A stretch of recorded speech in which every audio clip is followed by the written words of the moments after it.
La formation ou l'éducation s'exerce dans un contexte particulier, ok? Un contexte socio-culturel connu. Ici, on est au Burundi. Que vous soyez en ville ou au village, vous restez burundais. Que vous soyez burundais ou étranger, mais que vous vivez au Burundi, vous comprenez qu'il est difficile que vous puissiez imposer votre culture. Okay? La culture dominante au Burundi sera toujours la culture burundaise. Alors, qu'il y ait eu des mesures de pouvoir, disons, harmoniser, parce que c'est de cela qu'il s'agit. Il s'agit d'harmoniser la conduite et la tenue, c'est du règlement scolaire dont on parle ici. À mon sens, il faudrait aussi poser la question de savoir pourquoi à l'école on doit porter des uniformes. Parce qu'on s'efforce de rester pareil, de réduire la distance qui sépare les uns et les autres. C'est une opportunité, c'est vraiment un endroit où on se forme, mais pas un endroit où on étale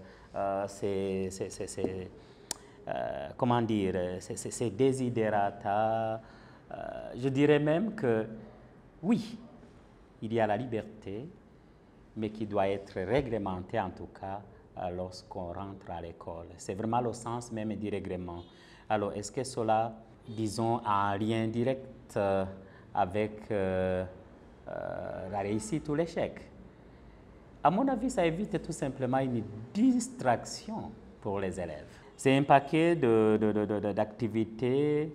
Vous savez, entretenir les cheveux pour une élève, c'est déjà lourd pour une maman.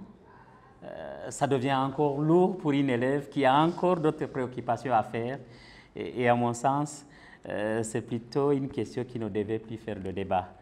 Je sais qu'en ville, beaucoup n'ont pas apprécié, voire même des parents. Nous avons accueilli des représentants des groupes religieux, par exemple, qui disaient que non, chez nous, on ne dit pas, on ne fait pas, une fille doit toujours avoir ses cheveux. Bon, je n'en ai pas vu qui revendiquaient de la barbe pour les garçons, mais dans tous les cas, il faut comprendre que ça fait partie de la contrainte, si on doit l'appeler contrainte, pour ceux qui le considèrent ainsi, de notre culture. Et je pense que la majorité des Burundais, nous sommes fiers vraiment de notre culture et nous devons la protéger et la perpétuer. Et donc, pour moi, un règlement scolaire, c'est juste une moyenne de comportement acceptable.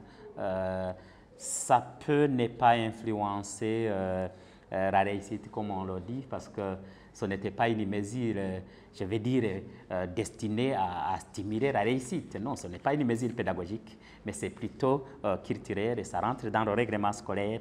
Et à mon avis, hein, ça aura permis de faire certaines économies, même si ce n'est pas officiellement déclaré.